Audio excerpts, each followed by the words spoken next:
All right, we started the recording. So if you agree with your image being recorded, you can open the camera.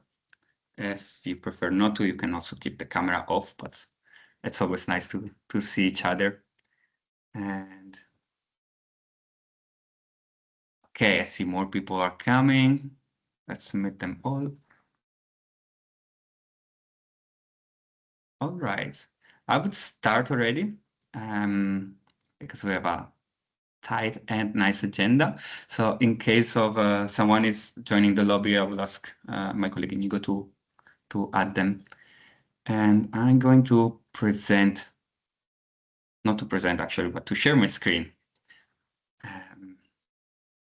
To add, let's go in presentation mode, a little framework of what we are going to discuss today.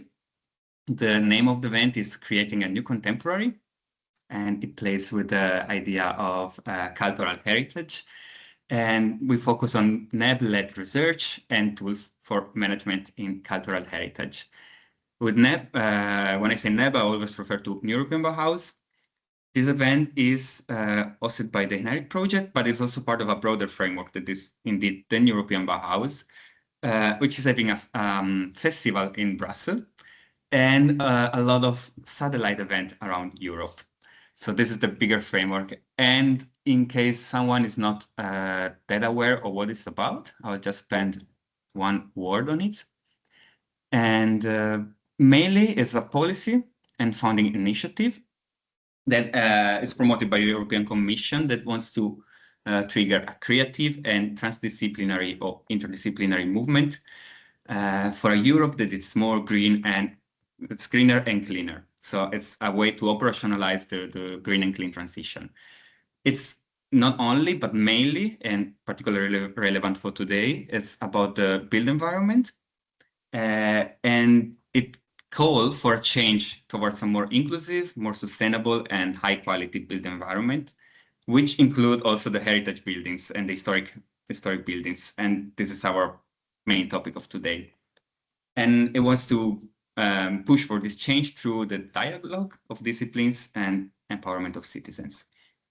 As a red line through the event and to connect also to the festival happening in Brussels, I want to quote Jan Gehl, the Danish architect: first life, then spaces, and then buildings. The other way around never works. So that's something to keep in mind while proceeding today and also in our work. And indeed, the NEB Festival is quite, it gathered together quite a number of initiatives. Those are on the left side, you see the satellite events, so the ones that are not happening in Brussels, but all around Europe. There's more than 100 physical, other hybrid, and some virtual. So also, thank you for being with us with this wide range of choice. Such a number of different initiatives and projects at different scales and need a clear vision. And the European Bauhaus vision is rooted into 3 values, and we see them on the right side. It's together, sustainable, and beautiful, the 3 colored one. And there's actually they combine together, integrated them together, represent the vision of the initiative. They're still quite broad words, so I'm trying just to quickly break them down in a way that are more digestible, I hope, and more relevant for the specific topic of today, so the management of cultural heritage buildings.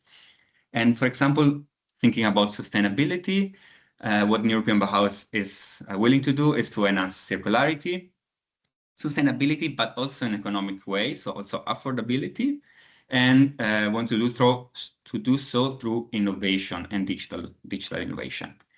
It also aims at connecting the places and the humans that use those places with nature, regaining this connection that is being lost.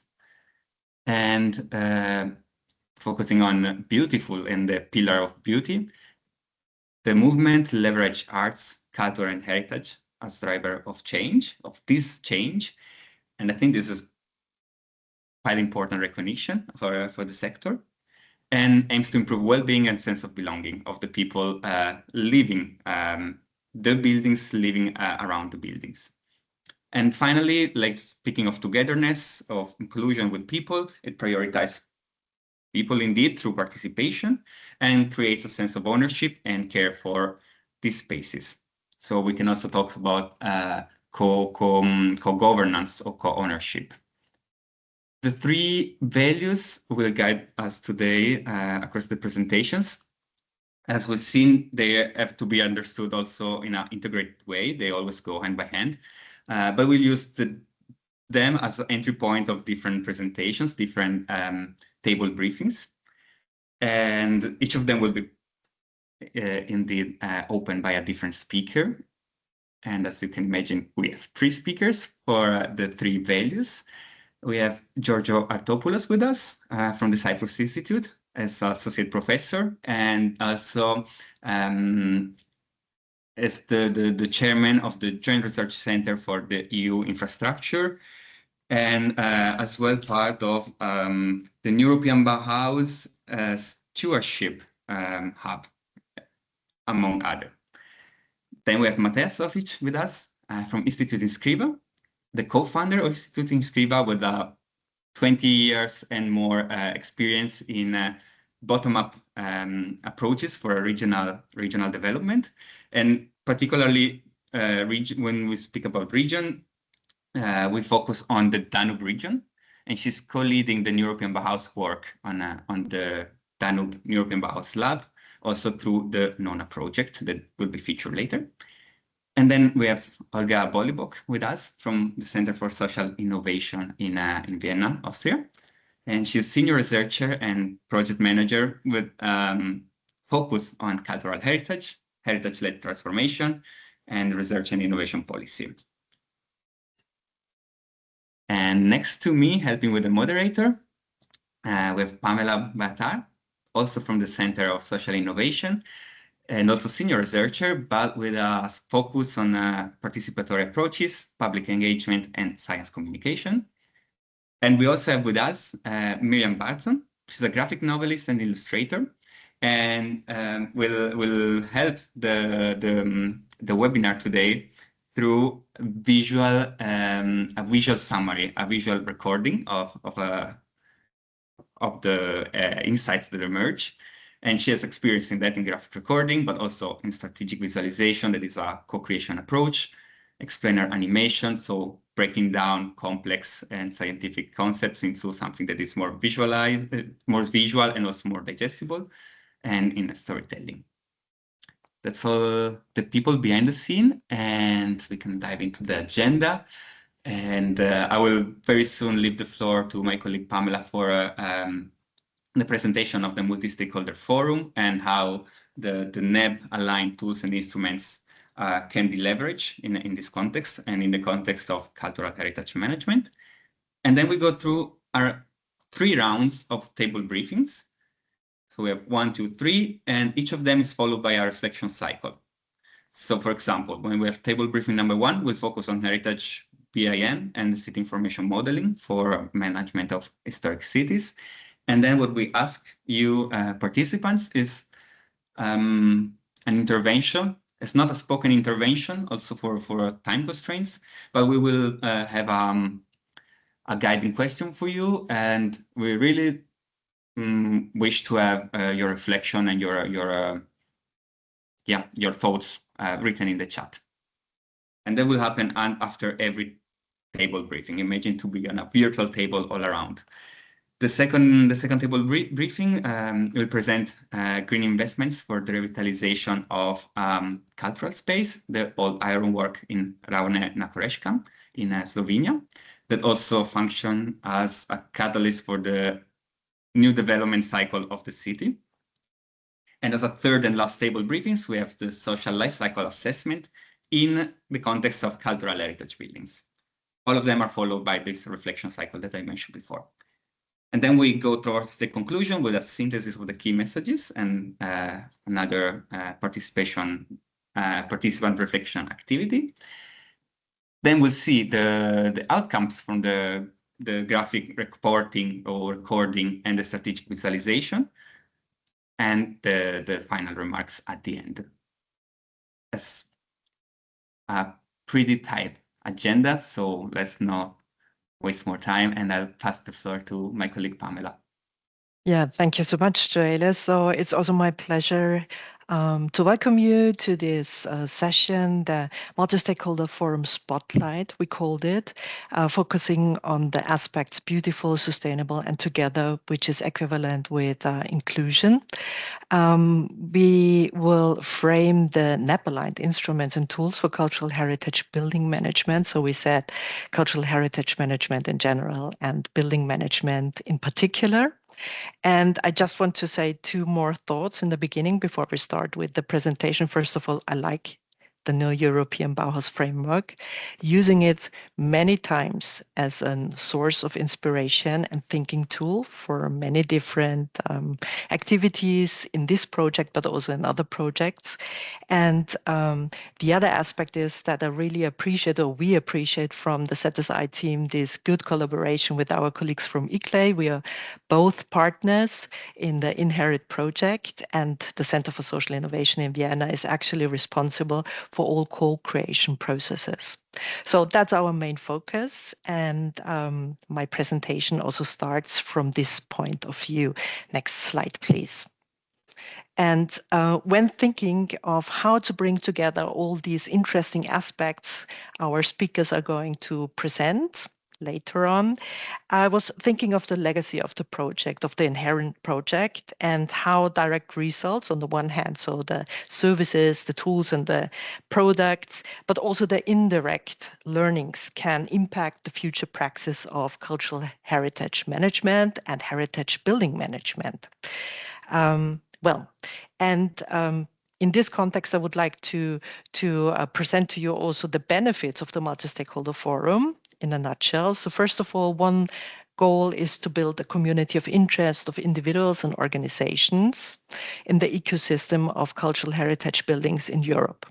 And this shall help also to share knowledge deriving from the process of the INHERIT project, but not only, but also bringing other projects and their activities and results to the spotlight, to the venue.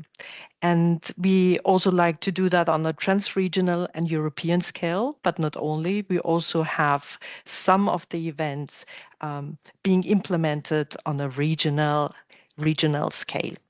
And I think the most important is that we support the enabling of new forms of collaboration. So this is also reflecting the new European Bauhaus. And we would like to create an open space for collaboration. And I think until now, this worked quite well. The next slide, please.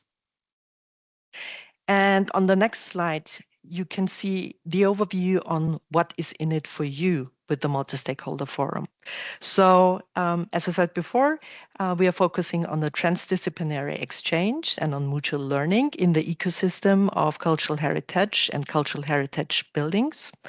We try to enable the building on and off cross-sectoral partnerships. This is very much linked also to circular thinking, for example. What you can gain from us are practical case studies. So the stories from the ground of the INHERIT project, for example, and also the tools and the learnings. For this, we set up an info desk. So whenever you have questions you would like to discuss with us, you can reach out to us and we are going to collect and try to share with our experts. And we already did that in the very beginning of the Multi-Stakeholder Forum, which was initiated in 24. And there are some FAQs ready for you if you want to have a look at it. So my colleague, Olga Bolibok, I think she will now put the information into the chat where you can find all the information. And there is also a LinkedIn group with content for the Multi-Stakeholder Forum community. So please have a look at that. Over there, we are going to share, for example, the recording of this session. We started with the event series already in autumn 24, so 2 years ago, and we will have a final event in autumn 26 from today's perspective in November this year. And I think you already can guess already, but I just want to summarize one more time. The focus areas are energy efficiency, retrofit, valorization, sensitive reuse of cultural heritage buildings, of course, participatory approaches, cultural heritage preservation, and management. That brings me to the next slide. So I just wanted to give you a framework how we are working, not only in the multi-stakeholder forum, but in the co-creation processes of the NEHRIT project. We have a strong focus on social aspects, especially on social acceptance on the one hand and social responsibility as keys to making heritage projects work for us, for the people. So it's not only about technologies to improve and boost technologies, it's also about need-based solutions. And for this, we were integrating frameworks like the ISO 26000. So this is very interesting, bringing together the values and the principles of the new European Bauhaus and the ISO standards. So I think we managed this in a very innovative way, which can be also found in some of the reports of our project. So social responsibility frameworks can help, so far our experience, to turn ideas from the ground into practice by providing concrete tools like stakeholder engagement methods and the impact assessment. So we do have a very particular way to do our assessment, which will be presented later on by my colleague Olga Bolibok. The next slide, please. Well, so what is now about the management? What is the new, the innovative aspect? We can show that the new European Bauhaus can influence innovation processes and operational heritage management practices. So we do that in our 8 social labs. We have set up social labs in our 8 pilots. And those are directly addressing the challenge of how historic buildings can become more climate resilient, energy efficient, and socially inclusive while preserving their cultural value and identity. And I think that's really important because whenever you are working on innovation, it's also about using and being very sensitive with the cultural value and the identity of the buildings. What we are doing in the project, and I think that's also helpful for future management practices, is that our heritage buildings are seen as living systems. So they can be managed as dynamic and living systems rather than as isolated monuments. So there's always this ecosystem around the buildings. And INHERIT addresses also several interconnected challenges, like I said before already, the energy efficiency, to smartification and data exchange, and to sustainable adaptive reuse concepts. And we are always trying to reflect the new European Bauhaus, understanding that sustainability cannot be separated from cultural and social dimensions. And this is the other part, which is also very important for our work and also supporting management and operation processes, the focus on social innovation and participation. Which can give a strong social orientation. The stakeholder participation, the mutual learning, and the co-creation are developed, as I said before already, in the 8 social labs. In some pilots working only on socially inclusive management strategies, and in some others also integrating community-centered heritage governance and management. And always ensuring that cultural heritage is preserved, not just as a static monument, but also as a living part of communities and environments. The next slide, please. So I think this is also helpful. I tried to summarize the most important learnings. So we are still in an ongoing process, but I can think that this can be helpful already for you, for the participants of this session. So how can the new European Bauhaus, connected also with this idea of social responsibility in the management, transform cultural heritage building management? First of all, there should be always the shared commitment for sustainable and also more resilient and healthy living environments. So whenever we are working with these approaches, there should be an emphasis on cross-sectoral collaboration as well as stakeholder and community engagement. So it's not only the multi-stakeholders from the quadruple helix, but also the focus on the communities in many of the projects. Then the enabling of behavioral change through co-creation and design. So bringing the stakeholders, the communities to the process can also support a positive behavioral change. Then I think this is very important. The cultural heritage management can be seen as innovation management. So this is a sort of paradigm shift. Then the integration of social inclusion for solutions, products and services. Also, the focus on public and social value as a central management task whenever we are working with cultural heritage buildings, and the system thinking and policy integration. So also bringing to the table in a very early phase policy stakeholders and influences. And finally, which is also very important for today's session, the adoption of approaches and strategies coming from the art and design for management tasks. The next slide, please. That brings me now to my final slides. And I wanted to give you a very practical bridge to the arts and to the design approach I was mentioning about the visual storytelling as a support tool, which could be also integrated into your management practice. Contemporary innovation, so that's the baseline. Contemporary innovation management increasingly recognizes creativity and the arts as drivers, but also as entry points of transformation rather than as additions or even decorations. So it has a strategic value in the management context, and approaches such as design thinking, which are already quite well known, integrate creative and human-centered practices into management. Visual storytelling can be seen as a sense-making tool, so it could contribute to meaningful processes, and it reduces uncertainty. It translates complex information and facilitates collective decision-making whenever you have to work with communities. And translating this complex sustainability could help also to be translated into these tangible narratives, so to become more meaningful to communities or to stakeholders who are maybe not in the center of the ecosystem. And finally, it supports also the co-creation processes itself by aligning and engaging with diverse stakeholders. And today we do have some support from Miriam Barton.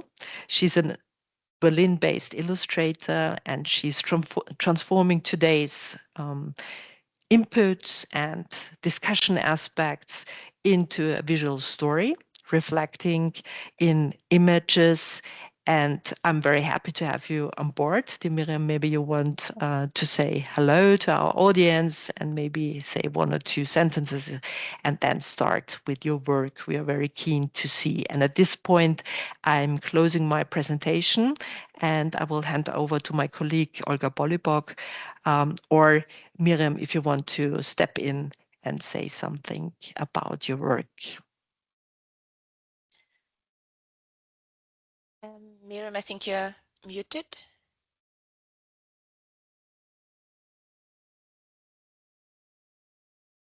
I think there is some small technical issue, but that we'll fix through the event. And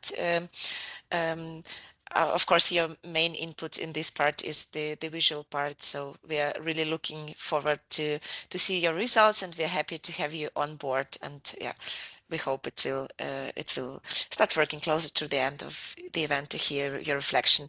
Dear Pamela, thank you so much for your wonderful presentation. I just see that we have already 28 people on board, and also for Miriam, I think to start the visualization and to work with us as a group, it would be great if maybe we turn on the camera for a second, and we could make see everyone and to make a group photo. If you could ask some more people to join that, it would be really great. On the meanwhile, I'm sharing in, oh great, I see more people joining. I'm sharing in the chat link to the Mentimeter. So you could already start entering it. Yeah, I'm happy to see many faces. I have this Bühne mode, so I will make nice family photo for us to have it on the event. So if some more people are about to join, that would be really great. Fantastic. Hello. Nice to see some more faces here. Very good. So I think I do one slide now if everyone is ready, and then I will start sharing the multimeter activity. So 1, 2, 3. Wonderful. I have it. So on the meanwhile, you could already we had some blurring with one colleague. I'm really sorry. Let's maybe try to do that one more time. So because one colleague was disconnected for a second. Yeah. Fantastic. Now we have it. Yeah, so on the meanwhile, you have the link in the chat for the Mentimeter, and in just 1 second, I will start sharing my screen so we could see the live results of the activity. And we could see what are your answers. I already see 2 answers coming to the Mentimeter, and I hope we will have more of them very soon. So this is our first activity. You could hopefully see that now on your screens. We really would like to ask you to give your first impression, because we are just starting. Of course, you will now hear these 3 roundtables, 3 presentation on what the different tools are about. But before we start, and it also will be very big support, I think, for Miriam to get the first inspiration of the group. So please just share some first keywords appearing to you when it comes to New European Bauhaus values, and but in practice when we talk about cultural heritage, building management, and just write in the chat the first word that comes to your mind. I see there already first words are coming. We see transdisciplinarity. I think it's a great keyword because we have here a very mixed group. We have here cultural heritage professionals, researchers, educators, students. We have NGOs with us and cultural heritage managers and project managers. So I think transdisciplinarity growing is it's an important keyword. We also see the co-design and co-creation. That is very important part of the whole process, because it's aligned, of course, with the value of social inclusion, but of course also the beauty, the co-creation value is also there. Urgent need. We fully agree with you, and this very important emerging topic I see. I'm happy to see beauty, so everything that covers this value and creativity. Guidance, very good, very important keyword. And I see also togetherness. That's also very important keyword. Continuity, great. This is very important. We have already 10 answers, and we are really happy to you for giving that. I see that many people supported the transdisciplinarity. That's actually very important. So let's maybe wait a second for you to give some more immediate ideas on that. I see that innovation is coming. That's exactly what Pamela was saying in her presentation, that we could also see the work through all these tools in the cultural heritage through the perspective of social innovation. I see preservation, very good. This is very important because it's about what we're doing. Innovation pillar is growing, and also I see we have sustainability. So I think it's a very good start also for you, Miriam, right? To work for that. I'm making for us a screen, and I will share that also with you right now. And I think it's a very good inspiration for all of us just to start with the work. The keywords are the most prominent are transdisciplinarity, co-design, innovation, and guidance. And I think that's very much aligned with what we are going to discuss today in the coming table briefing. So I suggest I stop sharing a screen now, but if you have some immediate ideas, you have the link. So we will after that include this all answers to the final report. So if something comes to your mind during the presentations, please feel free to do so. And in the end, we will have a longer reflection. So we will ask you to give some 2, 3, 5 words feedback after you will hear all all the presentation. So I really happy and grateful for all the answers we received, and I think I stop sharing my screen here, and I'm happy to give the floor back to Joelle to start our table briefings. Thank you so much. Thank you, Olga, and it is nice to see the words that come out at the beginning and then what comes out towards the end. And I'll start now the session on table briefings. The first one we approach it with the lens of sustainability. And I would ask to George Atopoulos, if you are here. Yes, I see you. We talked about heritage BIM and city information modeling that you have been used. In particular, I want to ask you how this heritage BMI and city information modeling have been used in the context of historic centers in Cyprus to have a more sustainable management of heritage buildings, and how these tools have been used and who can use them actually. Great. Can you please confirm you can see my screen? I do, yes. Fantastic. Great. Hi, everyone. Thank you so much for inviting us to join this roundtable today. It's a great pleasure, and I would like to thank Joelle and the whole INHERIT team. So we have a presentation to share with you. So without further ado, in the interest of time, I will proceed with the presentation. I just wanted to mention that there was a mistake in my affiliations. What was missing was the title, the name of the EU infrastructure that the Joint Research Center belongs to, which is the DARIA EU infrastructure, which is the infrastructure on digital humanities and the arts.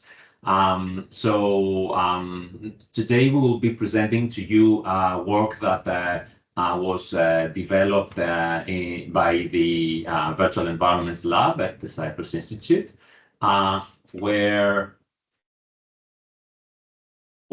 we conduct research driven by 3 focal points, which are those that you see on your screen. The first one regards the multi-scale observation of historic neighborhoods, meaning like a monitoring of historic cities from the top down. The second one regards on-site participation, which is exactly all the co-design and social and participatory aspects that you mentioned before in your presentations. And the third one regards on-site co-design through immersion and interactive visualization.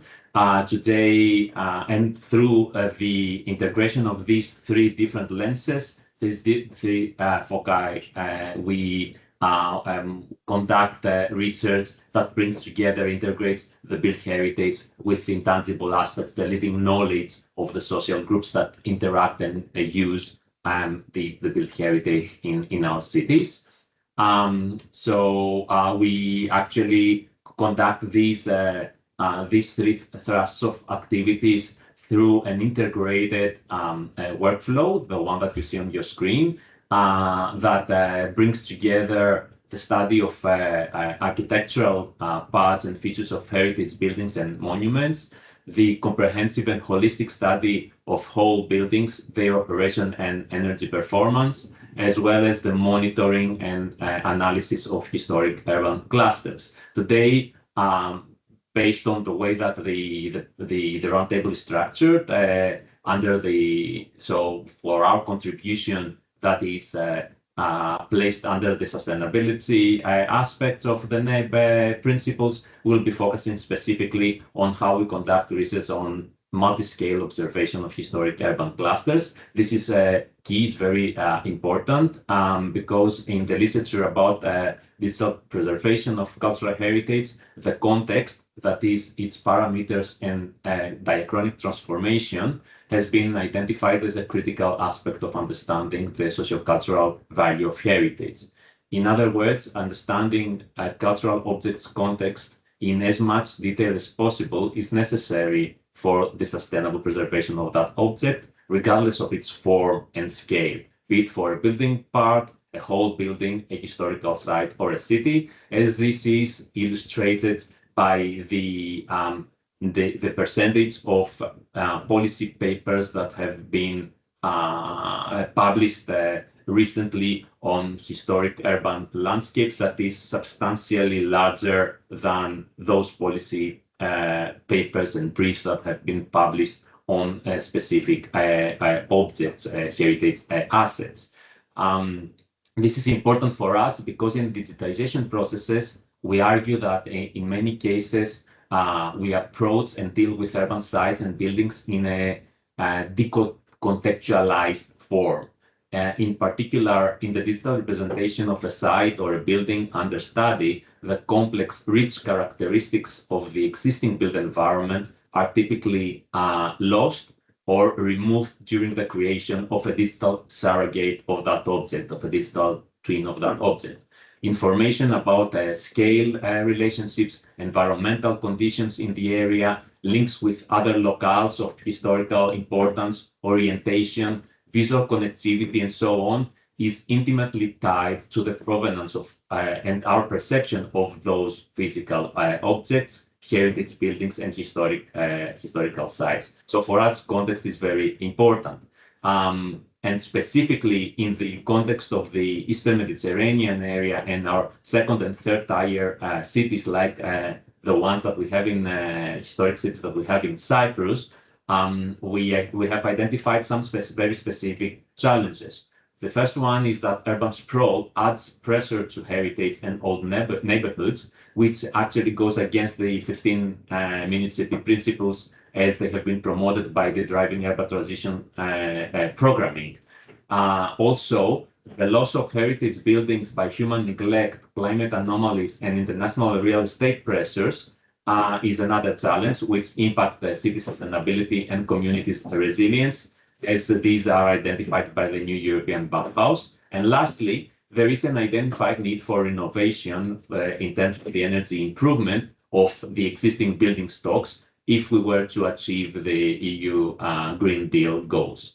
So how we address these challenges was through the creation of this integrated platform that we call Urban Periscope that you see on your screen, through which public authority experts, officers, engineers have access to a 3D GIS environment of the historical cluster, through which they can identify specific cultural heritage assets, select them, and explore conservation state analysis reports, photographs, archival content, metadata structured with the standard vocabularies, full documentation of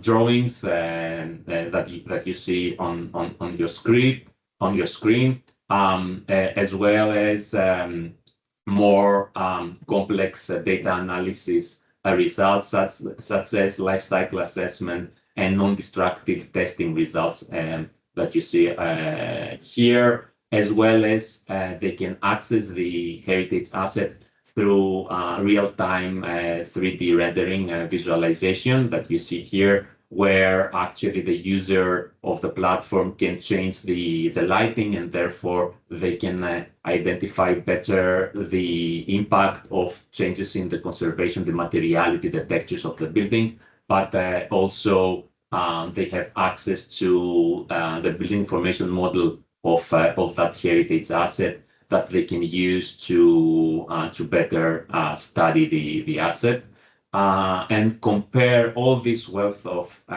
disciplinary information with larger scale analytics such as land surface temperatures in a time span of 10 years.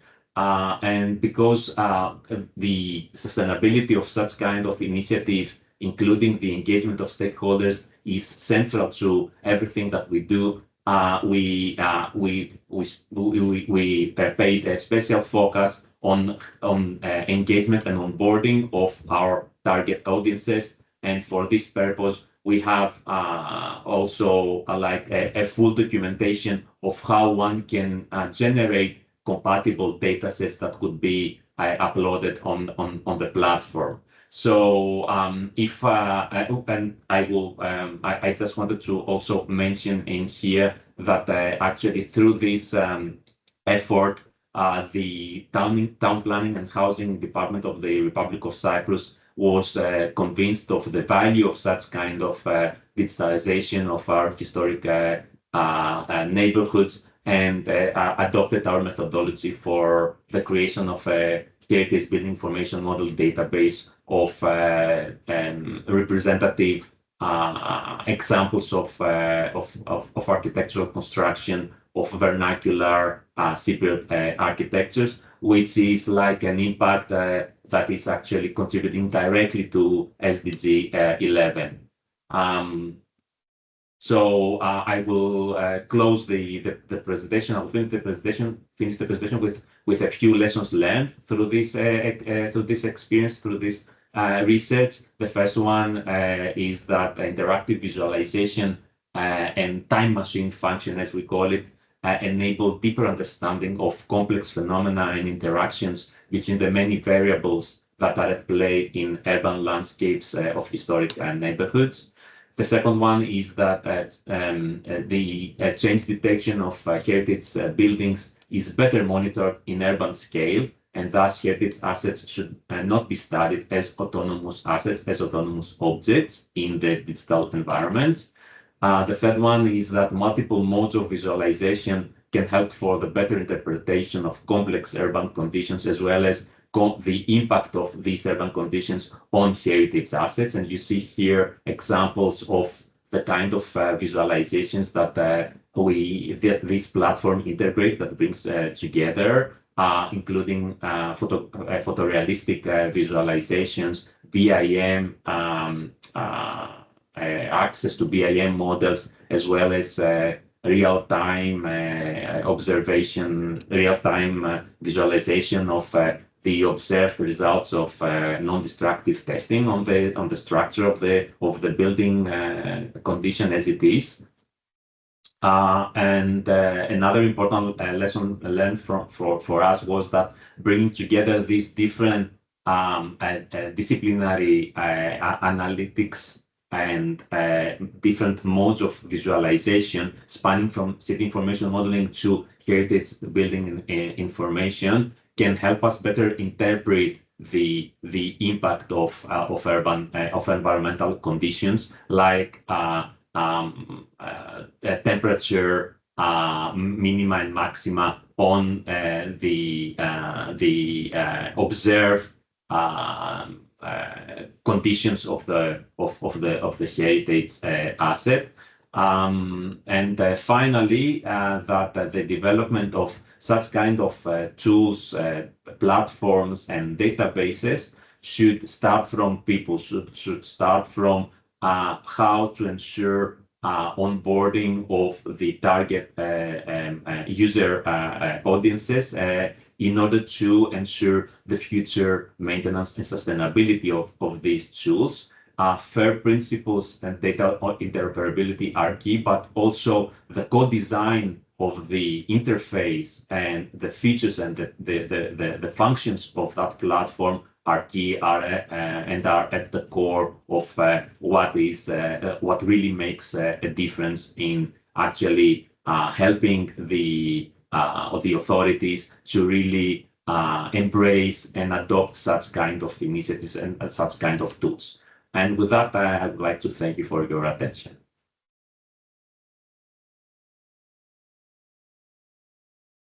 Thank you very much. Because I retain is mainly the complexity of the matter and how it's important not to study it or consider it as a single object, but in the wider context, and how the digital tools helps in break down this complexity through different mode of visualization. That said, I will leave the floor to Olga for the round of reflection. Yeah. Thank you, Jael. Thank you, Georg, for this wonderful and very insightful presentation. I now we are coming to also a very important part of our exchange that is a reflection circle. It was quite a complex and deep topic, so I'm sure we have a lot of thoughts in mind to discuss that too, because time is running and we're a bit late in the time. We invite you maybe to share some reflections, first thoughts in the chat that we will accumulate, and that also Miriam will use for her inspiration in her visual work. For this reflection round, we prepared these two questions. I hope you can see them on your screen. So one is more for those who are working in the same technical area. So do you see and what opportunities you see in applying heritage BM and city information modeling in your local context? Also, what challenges you see here? And a more general question maybe to talk about the digital tools and the challenges, and of course also opportunities in using the digital tools in cultural heritage management today. So please feel free to give your feedback on both, on applying city information modeling or more generally on digital tools in cultural heritage management today. What's their role? I know there are a lot of colleagues also from INHERIT that actually implement these different digital tools for sustainable solutions for cultural heritage buildings in different pilots. So you could also share your experiences, and of course all the participants are very much invited to share the information in the chat. I see already the first answer incoming. It's capacity building for community representatives needed. Yes, that's very important comment. I think that was from Pamela, because if you want to implement some digital tool in the environment, right? I think Georg, you will support that, and I will of course give you also a floor now to reflect on the comments in chat. But I think this capacity building component is really crucial to enable all the digital transformation on the cultural heritage sites and in general in the city modeling. Also bringing together people and technology for monitoring complex topic. It's a add-on, so it's the opportunity, a very important one also, I think, because there are a lot of needs to also to integrate more opinions or more ideas in the exchange or in the all processes around the cultural heritage building, and this monitoring is a very complex topic, so different digital tools can allow more coherent cooperation on different issues. Yeah, so please feel free also to add your thoughts in the chat further. I think from Joelle, important comment that this is an opportunity, different visualization models can speak to stakeholders with different expertise. This is a very, very important topic, because it could allow us to find a common language, and that I see also important comment about lack of access for some heritage areas. That's very important and true. We also, when we started our pilots, we experienced that, and that's also what INHERIT is doing. Lack of documentation for the heritage building, a very important comment, I think. Limited knowledge about tools.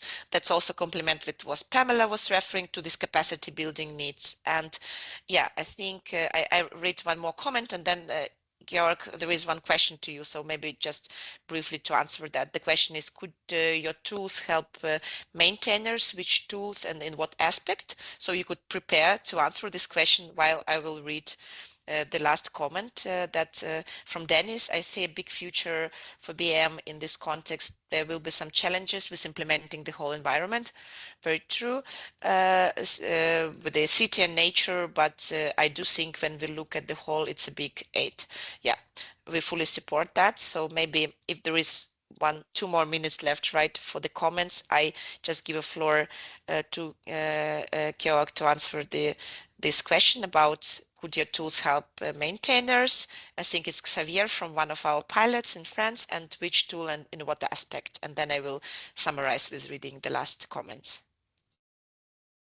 Thank you very much, Olga, for following up on all and sharing contextualizing the comments so nicely and fluently. I think I would like, if he doesn't mind, I would like to invite my colleague Christis Alexandru, who is working in that field, and he worked in that project to answer that question, or if he wants to address any other of the comments. Thank you, Yorgos, for the introduction. So in order to get the question right, could your tools help maintainers, which tools and on what aspects? So since we are talking about information models and the storing of both asset-specific information, but also in urban and neighborhood scale, I believe you have a more evidence-based approach to how you approach maintenance. First of all, I think the BIM information modeling contributes to preventive conservation. So people that surround maintenance and work on maintaining the building can foresee some aspects. The more data you have, the better the management you do. And also following the discussion on some advanced analytics like LCA and other information that can get integrated to the model, one can have a more spherical understanding of the conditions, the health of the building in relation to its use and so on and so forth. I hope my answer is sufficient. I think it's a great answer. Thank you so much. And also, yeah, in the lack of time, I will not give a floor, colleagues, to you to reflect in the verbal form. So I will just continue reading the comments, and then we will move towards the next roundtable. I have read very important comments also about adaptive reuse and evidence-based prioritization, but also another challenge about bureaucracy and framing the project and to bring community to understand that. I think we will talk about that a bit more in details in the next roundtable. So because these three values are not disconnected, but more or less connected. So we could discuss that. And very important example from our colleague from ISCRA. So you could also please use this link and see the example. I think, Joelle, because we are a bit out of time, I give here back to you, and we will have more opportunity to exchange during the second reflection cycle. Indeed, and the chat remains available. I will then move to the second briefing tables and invite Mateja Softic to present. We wear the lens of beauty. We focus on culture.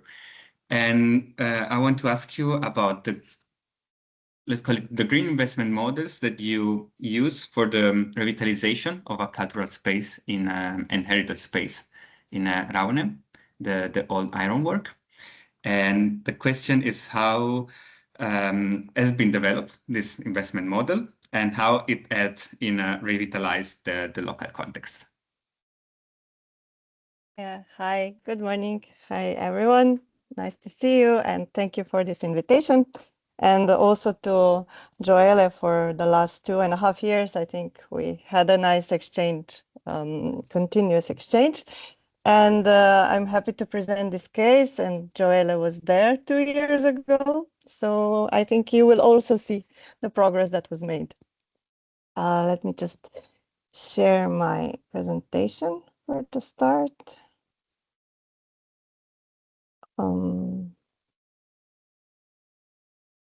Can everyone see the presentation? Yes, okay, perfect. So yeah, we have been I will present to you today the case of the revitalization of the old ironworks in Raune na Koroškem, which is also one of 10 cases in the NONA project, which focuses on raising capacities for stakeholders to attract investments into revitalization.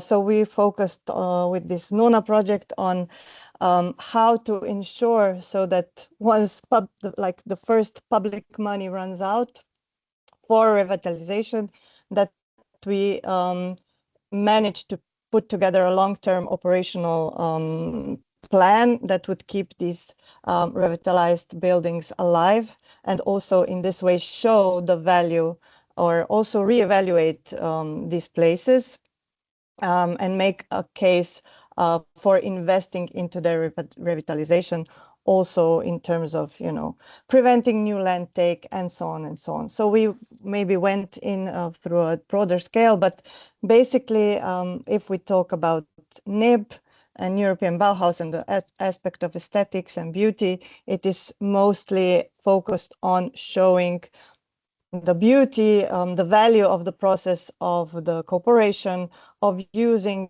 local natural cultural assets in transforming or in providing a new development opportunity for places like this. So I will go through it very shortly. This is a place in Ravne nad Koroškem, lies in Slovenia at the border with Austria. It's an industrial town with around 10,000 inhabitants, based on steel and iron making history. The old ironworks is a complex of 5 buildings within the still very much functioning modern steel industry, and this is basically in the center of the town. So the roundabout that you see just on the other side is the city hall.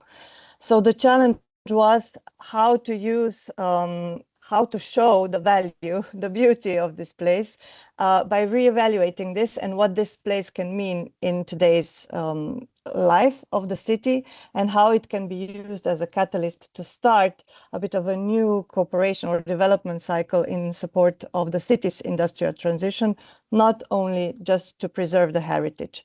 So this is actually a cultural monument of local importance in the process of being declared a cultural monument of national importance. So it's actually the place where the modern iron making started at the start of the 20th century, built from production facilities, laboratories, housing building that you see on the top right. And this is a huge area of 5,000 square meters. And you can imagine this is a huge investment for a municipality this small, which has a 20 million annual budget. So basically the challenge was how to make this revitalization worth it, and what make it worth for the municipality, so that they show it makes sense to invest in things like that, despite the really huge size of the funds that need to be invested.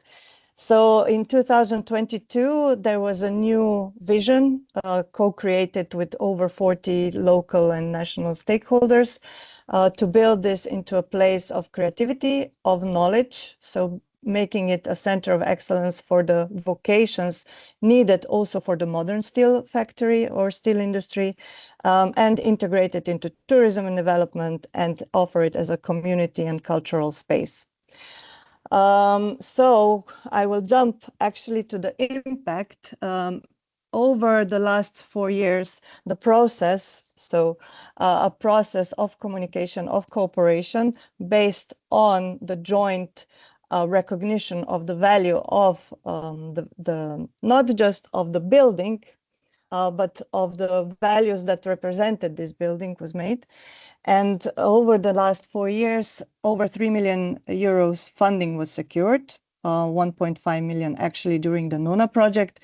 This ensured the revitalization of 2 buildings and an outdoor events area, and the funds for finalizing the key restoration works. So the final building will be restored next year. Over the course of the 4 years, over 100 national and international partners were obtained or gained that will help keep this place alive. And the early products over just the last year, before even the official opening, already created over 550 overnight stays. And since the opening in October, the visitor number is already at 4,200 visitors, which is twice the number of the whole pre-COVID year, which was actually the last year when the place was partially in use as a museum. what is important that all of these activities, so cultural events, conferences, site like the museum that is the steelmaking museum that is there, is generating income for the community. So just the early products already brought in over 100,000 euros to the local communities from, you know, overnight stays, caterings, and so on and so on. But going forward, what was really important was that the temporary business model was established and the local coordinator was appointed. So learning about, I think this is the common issue that we all have. If you do not have a team or a person that will commit to making things work, things will slowly fizzle out. So this is a complex project. The area is owned by the municipality. Currently, it is managed by the museum.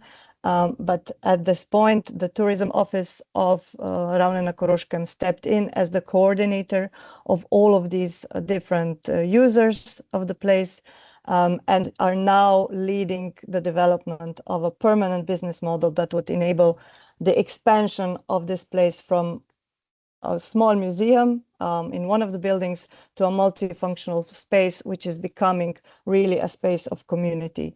And here are a few photos which Joelle, I think, can imagine after seeing it 2 years ago. It has become a meeting point, a point for summer schools, for trainings, for festivals, for fairs, for kids, opera concert. This is the prima donna of the Vienna Opera that sang at the opening.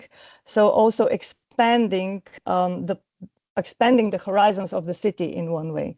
So the aim was really to bring the world to Ravne through this old ironworks space in order to also create opportunities for people to stay in Ravne, to work in Ravne, to learn in Ravne, and not move away, as this is one of the areas with highest depopulation in Slovenia. So as mentioned, it's also a museum. It's a place for older generation, for gastronomical experiences. And how we did this, and coming now to the Nona approach, we really said, okay, when we look at how to plan these projects, to look at the whole cycle and also look at the process and oriented on the process and the progress, and understanding the whole concept and the long-term impact and vision before we start to build step-by-step solutions. So our approach, also promoted through the Nona, is to first start with really understanding to the challenge. So this was a place that could offer solutions for many problems, not just for cultural heritage, to connect all the best available knowledge that we had, to lead this process in a way to get to solutions that will bring a positive impact to the city, not only to use it as one, look at it as one part of the process, but look at the whole at the start, and then go step by step to come to individual solutions. And from the start, we were looking at the business model, at the business plan, and how can this place really be implemented in a way. So how we approached it is that a lot of work was done just on analyzing everyone and anyone who could work on this, together all the potential partners, business partners, from the private, from the non-profit, from the profit center, to develop then the vision, to already build an investment or a business plan. And then we went into the implementation, and then we went into the fundraising for the money, for the walls. We started, I think the starting quote was very nice: life first, and then come spaces, and then come infrastructure. So we first gave life to this idea of this old ironworks and what it can do to the city. And then we went into the details and started the implementation after we had a very clear vision of who is who. I will not go through this. So just from the point of aesthetics, it was really about activating the local and cultural assets, and present a new way of valuing the iron making tradition in the region by making it a catalyst for a new kind of cooperation in the city. So just the last words, lessons learned. We really saw from the process that the assessing the implementation potential is key. So we could have gone further in this time, but we did all of this with 0.3 person, I would say, in the last year that took this over. So it's very important to understand your limitations as well as your assets. It was very valuable to get outside verification. So like this, like ICLEI recognizing it as a good practice, help move things locally. As mentioned, to go from the bigger picture to individual solution, and the most important, to redefine what is value and what is investment. So this place probably will never make a profit, but the value in it is, so if we come to the breaking even and the value of establishing new job opportunities, new work opportunities, new learning opportunities, and preventing new land takes somewhere else for doing stuff that is happening there, also that is worth investing in. So that was also the mindset that Nona tried to prevent. I will not go to this. So looking ahead, we are continuing with increasing capacities, raising funds. But in the end, let me invite you, if you have the opportunity, we will have the first festival in the old ironworks in just 10 days. And in October, we are bringing together several projects. I'm not sure if INHERIT is still going on, really focusing on cultural heritage and how to support investing into the revitalization. So thank you very much. This was really a very fast snapshot, but happy to open the dialogue, not just today, but maybe also as a follow-up of this conference. Thank you very much. Thank you. A very nice way to conclude with the invitation. And I'll pass the floor to Olga already for the reflection cycle. Yeah, thank you, Joelle. Thank you, Mattea. I also would like to thank Georg for commenting. Sorry, I think my presentation jumped a bit further. I also would like to thank Georg for commenting and answering to the questions in the chat. I think we just have like around 2 minutes, right, to a bit speed up the agenda for your comments in the chat. But I would like to invite Mattea also to answer in the chat further while we will continue with the program. So it doesn't mean that our reflection stops when the reflection circle time is over, but it's just an impulse for you now to reflect on this wonderful presentation, wonderful project that I found very inspiring and also very practical. So if you have some first reflection on what are the opportunities and risk of this kind of investment-driven approaches to the cultural heritage revitalization, please feel free to share your thoughts in the chat. And also, if you have your opinion on, and I'm sure there are a lot of experts here and practitioners here and researchers, if you have an opinion what makes a cultural heritage revitalization project truly successful, what are the key factors? It will be really helpful if you could share that in the chat, and we will be happy to read this out if there will be some immediate comments in the next minute. And if no, we will of course collect all information from the chat, and we will share it first with our multi-stakeholder community. So feel free to join also all to see all analytical work in the multi-stakeholder forum.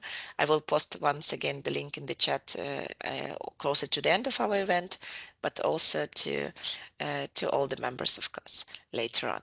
I see the first comment: when communities like and bring further results of a project. Yes, and when communities experience experts as their facilitators. Very true. I think it's an important topic that we discussed through the whole event, and this community perspective is really important. I see a Xavier comment, and Xavier, we don't need direct answer. We are reflecting, we are thinking out loud. What could it be? We have this very free space to post all comments we have.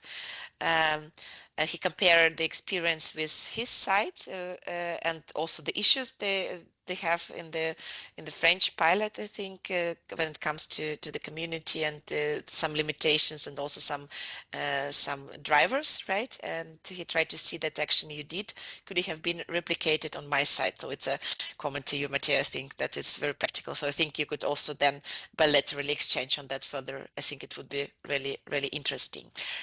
Colleagues, since I don't see any further comments immediately now, because I think we need to reflect, I suggest we move further with the third reflection round. As I think all colleagues already said, there is plenty of synergies between all these beautiful, sustainable and inclusive components of the New European Bauhaus. So we just continue to discuss them through the whole project. And I'm happy to continue myself. Joelle, I think we will split you into introducing me right now just to save the time. So I'm happy to be the third presenter of this wonderful event. Since time is running, I will try to be very short, but everyone is very much invited and very much welcome to contact us anytime, and we are happy to share our ideas in more detail, because the social life cycle assessment for cultural heritage building, it's really an emerging approach, and it's really an approach that we are developing here, I think, for the first time for social life cycle assessment. So if you will have any questions or need some information or want to apply it on your sites, please always feel free to contact us. So yeah, my name is Olga Balibok. I was already introduced by Joelle, and now we talked a bit about sustainability. We have heard about also the aesthetic component, and now we are coming very naturally to the third value of the New European Bauhaus, that is together. It's called Together, but it's mainly about the inclusion, and the social life cycle assessment is exactly the answer to that approach. So what is the social life cycle assessment in a nutshell? This approach, I think many of you, and I think Georg even mentioned that in his presentation, heard about life cycle assessment. That is an assessment that is more close to the sustainability and this environmental impact assessment and so on. The social life cycle assessment that was developed following up this named before the methodology is a structural methodology to gather more empirical evidence, more facts, and to evaluate the positive but also the negative social impacts generated by different interventions or production processes. In the case of our pilot and in the case of the cultural heritage building, we talk about assessing of positive and negative social impacts generated by pilot intervention. You've heard already we have pilots where we implement different solutions, sustainable solutions, digital solutions. So with the social life cycle assessment, we try to see what are positive and negative social impacts generated by this intervention. And also because we do these measurements and do these assessments in the beginning, in the middle, and in the end of the project, we see the development and the evolution of the social value creation over the time. And since all our pilots have worked on mission vision, so it's also the development of mission vision that is very much in line with the New European Bauhaus values. We applied this approach across all our 8 pilots across Europe, involving heritage site operators, local communities, policymakers, civil society. So we have different stakeholders. And as I already said, it's a pioneering approach for cultural heritage. And of course, it has its own challenges because there is no established methodology for quantitative measures for cultural heritage sector, but also there are a lot of opportunities to combine different existing approaches in it. So in general, what we do in SLCA, we base on internationally recognized frameworks. You could see them in the next slide in more detail. It's a ISO, very newly introduced ISO and the principle and framework for SLCA. But we also, because we have a social component very strong, and there are a lot of non-commercial projects in our pilots, of course. We use also United Nations UNEP guidance that we highly recommend you also to get acquainted with. And because we specifically want to focus on this social responsibility component, we also use the ISO 26000 on the social responsibility. So we combine this all, but it's still very new.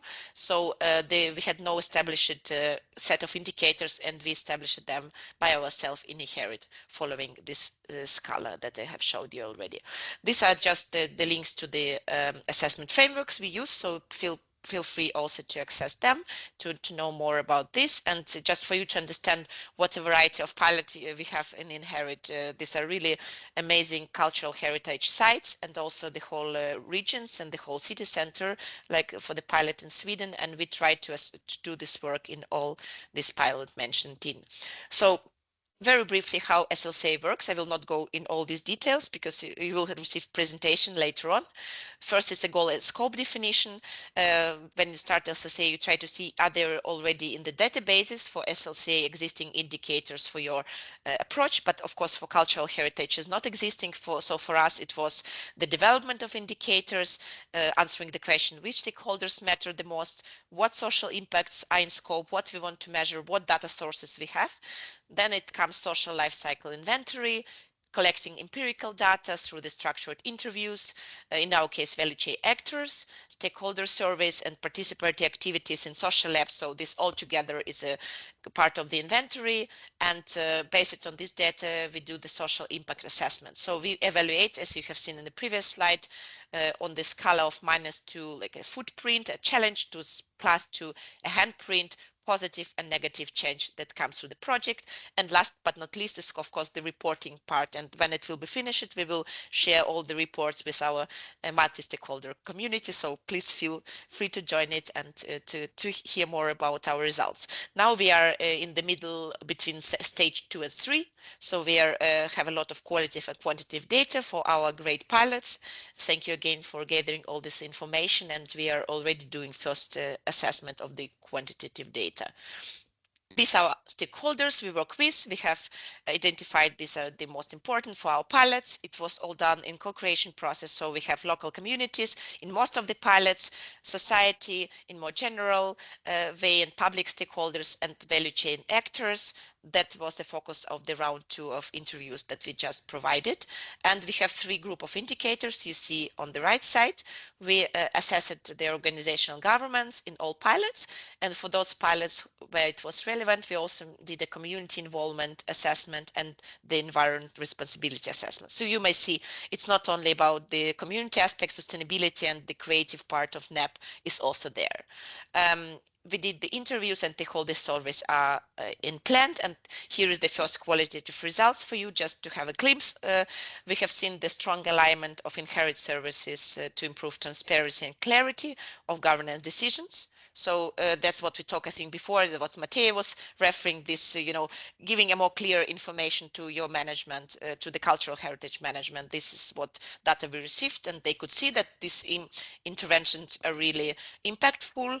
Also, a good answers for community engagements, the results that the services reinforce cultural heritage mission, cultural heritage stewardship values, and for those pilots for whom it's relevant, also positive impact on environmental preservation. Of course, it's not only positive impacts we discuss, it's just through the results of the quantitative analysis that was quite positive, as you may see, but through the qualitative analysis, we will, of course, go into details to assess that.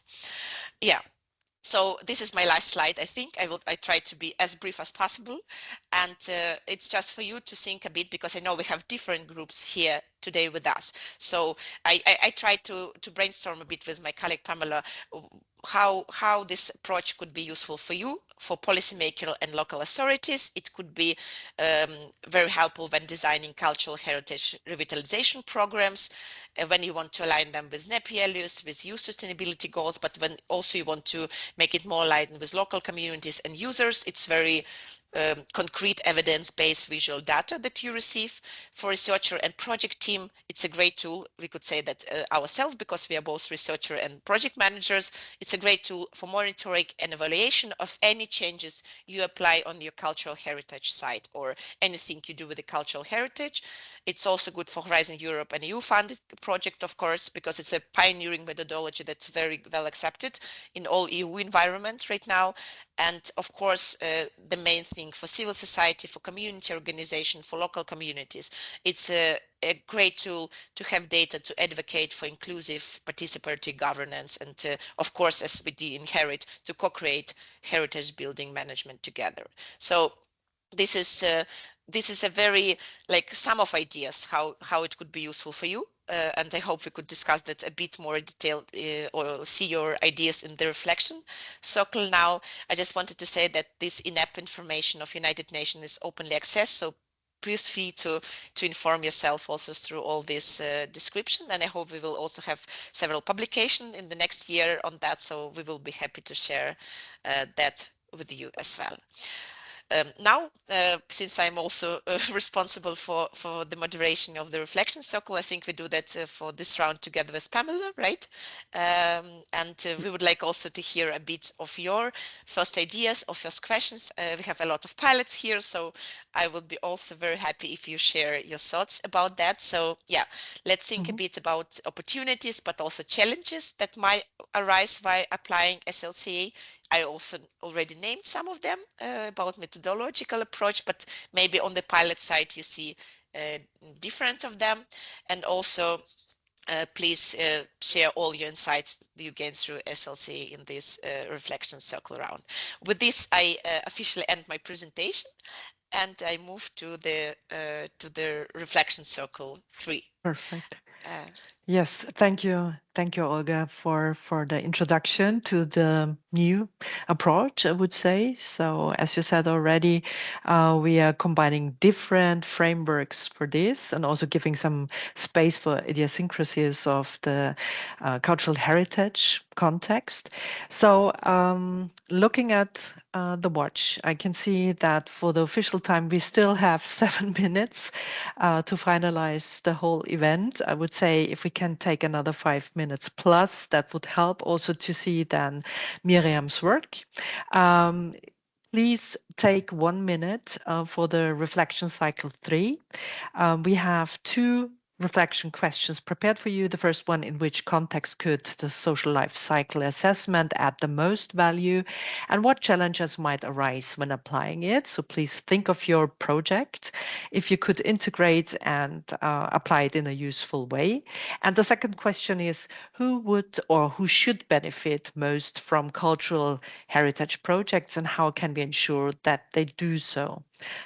Again, please 1 minute. We will keep that short. Maybe another information on the questions and the answers we're collecting now. They will be integrated into our FAQs on the website, on the NEHRIT website. So we have an open list of questions, and we are gaining always new insights from the participants of the Multi-Stakeholder Forum. And we are also open to further questions. So if something is coming up to your mind, then please write an email or put it into the LinkedIn group. We are going to collect it. Thank you, Olga.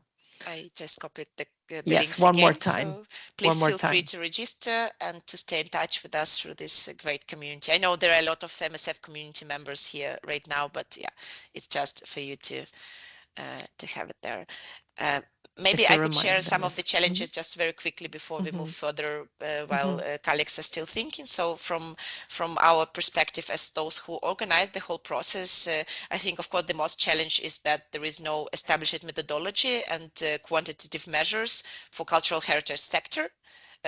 Please feel free, of course, to look to our indicators, but we had to develop them ourselves, based on the, as you may see, 3 different approaches. So it was quite a process to develop something, some suggestions, and then we co-created these indicators, digitalized them, prioritized them together with our pilots. So this was kind of important challenge we experienced it, and also, of course, this question that was raised already before. So how to communicate the whole approach to the interviews, right? I think all pilots will agree with me. How to bring that very clear in a nutshell. And I think that's also great that we have Miriam here together with us, right? So we will also try to see how this graphic and visual approach could help us to explain difficult concepts to the broader audience. I think that's the main challenges we experience right now, but maybe some comments will come also in the chat from our colleagues. And even if there is now overwhelming information to our participants, I think we can also freeze at this moment. We have prepared 2 more steps, 2 more program points. Oh, I see. So there is something coming, touristic buildings. But I would say take your time and do your brainstorming. In the meantime, I would say let's start also with the final feedback round, because we have only 7 minutes left to end our session. Yes. So Olga, maybe I think it's again you who's sharing. I The think Mentimeter. yeah, I Let's, think we are exactly. Let's share the Jo- Mentimeter, and then afterwards we will ask Joelle to do the final words, and we will also introduce Miriam's work reflecting good. today's session. Please. Thank you so much, Pamela. I'm first sending, as always, the link to the chat, so you could access it faster through our chat. And this time, since we already had a lot of discussion and you shared a lot of great thoughts, we ask you to give a more open questions about all these tools we discussed today and maybe other tools that you implement. So we ask you to give us not one keyword, but 3-5 words on the NEB-aligned tools for cultural heritage management. This could be your immediate feedback, challenges, opportunities. So please feel free to reflect on that. And on the meanwhile, I think there are some first answers coming. I am happy also to share the screen with the results. I think we have already the first answer coming. Let me see if you could see the full screen mode of the Mentimeter. Yeah, I see Joelle is inviting everyone to stay 10 more minutes with us to see the results. I think it would be really great, and we will be very, very grateful to you. We had so much to say and to share, and I think it went a bit longer with the reflection, but I think this reflection perspective was very important. So it's great that we gave it a floor.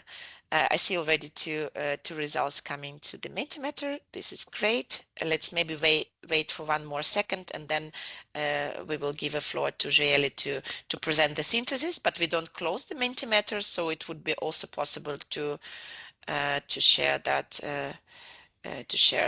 further as well.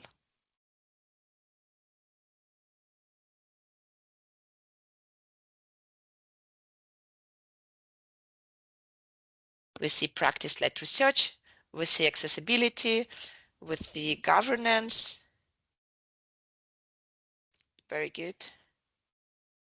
We see heritage as living system. That's a very important comment, because we're not talking only, as Australia started today's meeting, we're not only talking about the buildings, we're talking about the people that having experiences and living around these things. C, we have stakeholder negotiation as a very important part, and I think for everyone. Urban regeneration. I also see artistic research and strategic approach that Pamela posted in the chat. Very good. Identity, holistic approach. This is very important.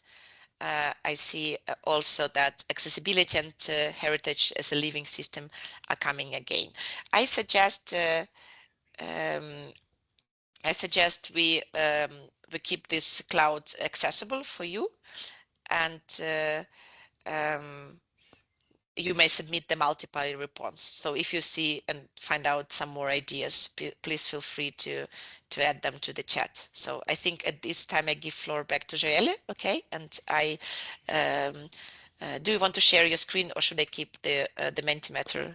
No, you can keep the Mentimeter. I will just say living inspiration. One Great. word that I had in mind last red line through the whole presentation. So thank you all of you for presenting.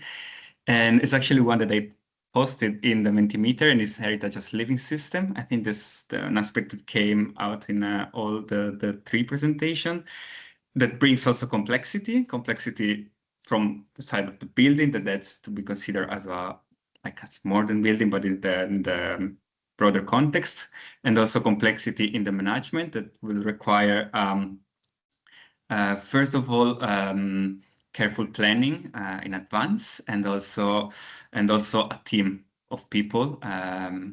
Better if a team, like transdisciplinary team with different expertise that is engaged and can bring on the project, because also another aspect that I heard all the time is that heritage, is that sustainability as legacy, so something that continues and that goes beyond the single intervention or the single project. And what else? That the management, the complexity also, yeah, the having such a engaged and transdisciplinary team can support the governance also in terms with the lens of the sustainability, so beyond the project time, and also the assessment. And yeah, I will close with these words. But please don't leave yet, because we have also the graphic visualization, and I think we can conclude with that. Yes, please. Miriam, so we are keen to see the results of your work.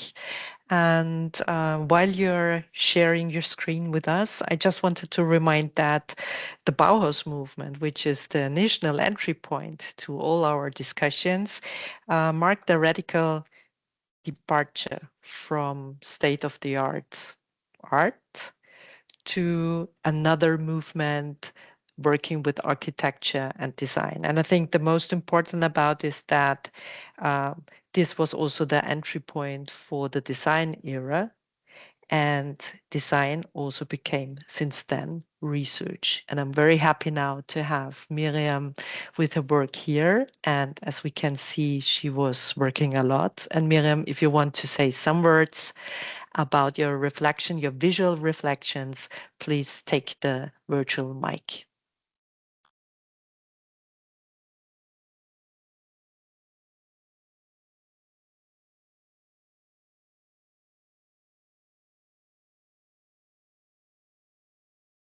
I think Miriam might experience continuous. Do you hear me now? Yes. Oh, okay, wonderful. Something went wrong with my headphones, but this is great. Okay, this was really exciting for me. I will just go show you a little bit details. All right. The sustainability part was, yeah, Georgios Artopoulos was talking about the specific challenges in Cyprus. Challenge is to reach the European Green goals, Green Deal goals, and 3D visualization and interactive visualization of the assets by building information modeling really helps. Also the time machine aspect, and also to estimate the environmental condition impacts in the future. This is what I was understood. So then I'm sorry, the aesthetics, Mateja Sostic talked from Iskriva, talked about the transformational process of the old iron works. The challenge was how can we make the investment worth it, which was quite big, and it really was a success. The site was turned into a multifunctional community space. This created value. Cultural events took place or are still taking place, and there's more visitors, and the value was really increased. But the process was a challenge. Understand your limitations as well as your assets. Yeah, and the inclusion by social life cycle assessment is also a pioneer approach. And the question is how to engage local community involvement in the management and renovation process.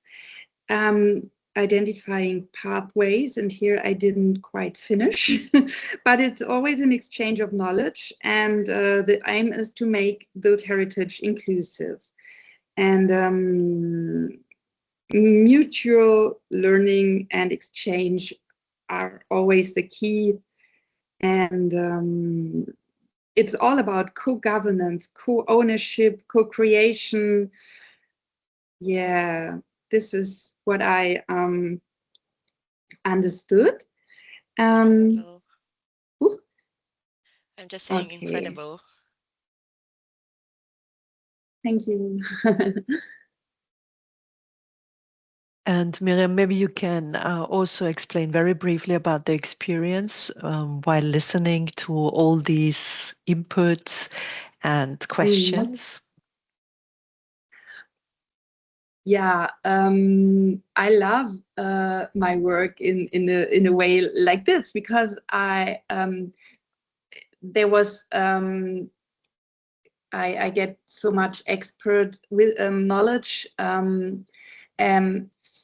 Yeah, as this is really a very specific field, and now I know more about the heritage, and that there's really scientific approaches on how to include inclusion, sustainability, and aesthetics in the future ideas. And this is like, yeah, really a fundamental approach. I think it's, yeah, I found it really interesting. Thank you.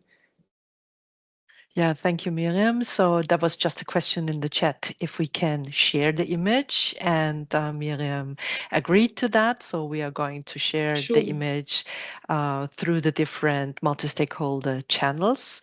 So I may thank you, Miriam. So it was quite a challenge. It was a lot of information and a lot of perspectives you had to include into this visual. And as time is quite late already, thank you from my side for being part of this multi-stakeholder forum and webinar and the site event, and to all the colleagues who contributed. And the final word goes back to Joelle. I can just follow up with a thank you to the speakers and also to everyone that participated in the round of feedback. And you stayed, almost everyone stayed also this 10 extra minutes. So nothing more to add. And let's keep in touch. We'll share also the visuals. Thank you very much, everyone, and have a nice Friday. Thank you. Thank you. Thank you, Kalex. Thanks, Georges. Thanks again to Miriam. Thank It's you. so amazing. I think everyone agrees with that. Thank you, Kalex. Thank you.